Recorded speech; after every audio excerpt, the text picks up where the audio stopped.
Hey, what's going on, guys? Sean here, checking in for the United View. The match report of the game, Manchester United versus Newcastle in the Carabao Cup at Old Trafford, as Manchester United are defeated once again 3-0, and Newcastle advance as United exit the Carabao Cup. The last match review after the Manchester derby, I sat here staring at the camera. Couldn't open my mouth for like the opening 3 minutes. I felt bad for Owen because he probably was watching that like, what is he doing? I was hoping and praying that Manchester United would come away with something better. Newcastle, fair play to them. They came out with a second string. Maybe Miguel Almiron coming on because of that forced injury maybe brought a bit more that quality that maybe shocked Manchester United. I don't know. But fair play to Newcastle because they came to Old Trafford as if they came to practice. They came to have a blast. They looked like they were having fun. They were cheering, playing easy football. Manchester United, I don't know. Good vibes, John. I am always going to back the manager and always going to back the players until no matter what. But today's performance was nothing short of shocking, garbage, humiliating. Losing against one of the arguably the greatest teams in the world right now in the world of football against Manchester City. Whatever. I mean, the way we lost was unacceptable. I thought we would show more fight, we should show more bite, but this season it hasn't been shown at all. I thought this would be a good opportunity for us to bounce back, and we've shown much of the same, if not worse, considering our opposition not even having fielded their strongest 11. I thought Miguel Almiron coming on early maybe could have been a bit of an unexpected change in positive energy for Newcastle. I don't know, but Manchester United were nothing. I waited to do this video till the very end because I wanted to hear what Erik ten Hag had to say. I really wanted to hear what he was going to say. And this is the quote that I have. He says, "I have to take responsibility for it. It's below our standards and I have to put it right. We have to raise our standards. This is not good enough. I am confident that the players will stand up." It's getting harder and harder to stand by this confidence. We Manchester United fans, us Manchester United fans who support and follow the club, we know that there are problems beyond Erik ten Hag's control. We understand with respect to decision-making up top, the board, the ownership, the recruitment. There's so many issues with Manchester United that's been out of Erik ten Hag's control. The amount of crap he's had to deal with, I can't even imagine. But today, for the sake of talking about the match, we have to talk about what went wrong. Before I talk about Erik ten Hag, I want to talk a little bit about the players because I thought some of those players, they should be ashamed of themselves. Some of these players, they came out tonight and I don't know what their objective was. I want to talk about two players in particular today. I want to talk about Diogo Dalot and Antony. Let's talk about Diogo Dalot because defensively, you guys know, if you've been following me for a long time now, since Aaron Wan-Bissaka has joined, I said that Manchester United should field a right back whose main job is to defend and he's good at it. Diogo Dalot, don't get me wrong, is a decent defender on his day, but many people prefer him because of his attacking contributions.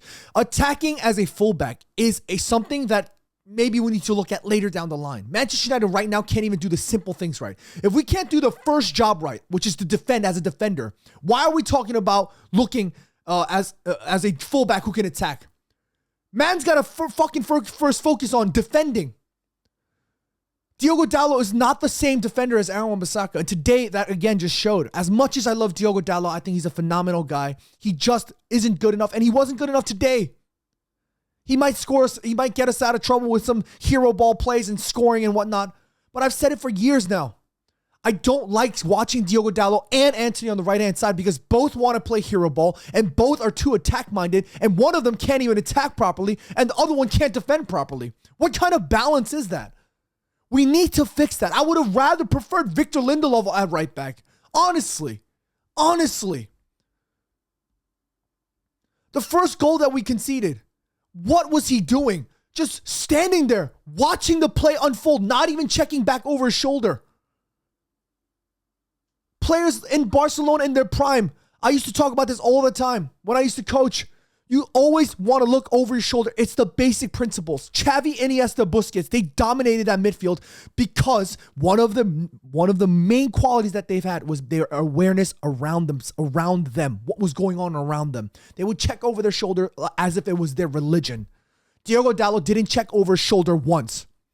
Only when he realized every single Man United player in front of him was sprinting full on, he turned around and realized, oh shit, there's a player making a run behind me. I'm fucked. He's already too late. It's the simple things we can't seem to get right. Anthony, I've been backing him since he's joined Manchester United, and I hope and pray to God that he works out for us. And I know that there's a quality player in him. But right now, it's not good enough. It's not good enough. There was a moment in that second half where Mason Mount, who I really wanted to see Mason Mount really dominate this game. In my live, I said, I want to see Mason Mount give Erik ten Hag a positive headache. I wanted Mason Mount to dominate today so Erik ten Hag goes, oh my God, maybe I actually might have to drop Bruno Fernandes to play Mason Mount in the 10. Mason Mount today, confused, not really sure what was going on around him. Anthony, the reason why I wanted to bring him up was because Mason Mount, despite maybe looking a little bit confused, I thought he provided a little bit more than Anthony. Anthony provided nothing today. Mason Mount, there was a point in that second half where he won the ball, picked the ball out of the air. Man United building a little bit of momentum, trying to go forward. Anthony just standing there, watching him. What are you doing? And then Mason Mount, as he's controlling the ball, he sees Anthony in his peripheral. He's asking for the overlapping run. He's literally going like this. And Anthony's just standing there. Because you know why? He's waiting for the ball to come so he can drive with his inside. He can cut in and slap the ball.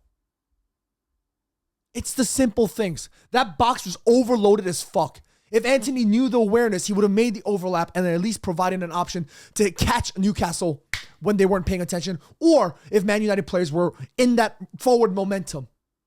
Manchester United can't do the simple things right.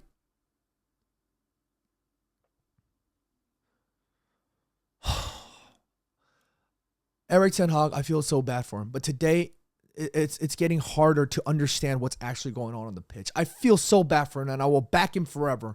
But today was another thing where I was just like, what the fuck is going on? A lot of those players should be ashamed of themselves. A lot of them. Hannibal Mejbri, I love the kid. I think he's a phenomenal player, and he'll come good. But I said to you guys all the time, it's a double-edged sword with Hannibal sometimes because he brings a bit of that shithousery that we sometimes lack, honestly. A little bit of that craziness, you know what I mean? That brazy tackle. The 50-50, and he just goes balls deep. I love that fight, the gusto from Hannibal Mejbri, but sometimes you just got to calm down a little bit. Today, that book getting booked early on in that first half, not the greatest. Alejandro Garnacho, everybody was saying Marcus Rashford should be dropped for Garnacho. Oh my God, it's Garnacho season, Garnacho season. I've said so many times that Alejandro Garnacho is just not ready yet. He's a phenomenal player, but he's still very, very young. And today he showed once again. The counterattack that caused that first goal was because Alejandro Garnacho took a heavy touch and then he lost a physical battle against Livramento, who bossed him, like he just pushed him out of the way and he flew. I love all of these boys and I really want the best for them. But today it was an unacceptable performance. Manchester United, the record is insane. We've now lost 8 games before the end of November for the first time since 2001. Man United have never lost 8 of their first 15 matches in a season since 1972. My dad was still out and about them times, dancing with gal. You know how long ago was that? That was ages ago. And Manchester United now, some of these players are not ready. They're not ready to hold up, and they're not ready to play for Manchester United. And it is shocking. Lots of questions have to be asked about these players, and they have a lot of work cut out for them. I love them, and I will continue to back them. But today, they will have to watch this game back and think, what was I doing? Lots of room for improvement. Lots of room to improve if there's anything to get out of this game. My man of the match, I'm giving it to Aaron Wan-Bissaka. He came on and showed why he's clearly a better defender than Diogo Dalot. That's it for me. I really don't know what else to say. I'm at a loss for words. I'm sorry if you felt like I rambled on, but I'm sorry to Diogo. I'm sorry to Anthony for going like that. But some of the stuff that I saw today from them was just not good enough. I'm sorry. But what do you guys think about the match? What do you think was the problem? Is the pressure really on for Erik ten Hag at this point? I don't know. You guys let me know in the comments. Subscribe to the channel. And if you guys are interested in what more I have to say, come consider checking out me on my channel. The links are in the description. That's it for me for today. Thank you so much for watching.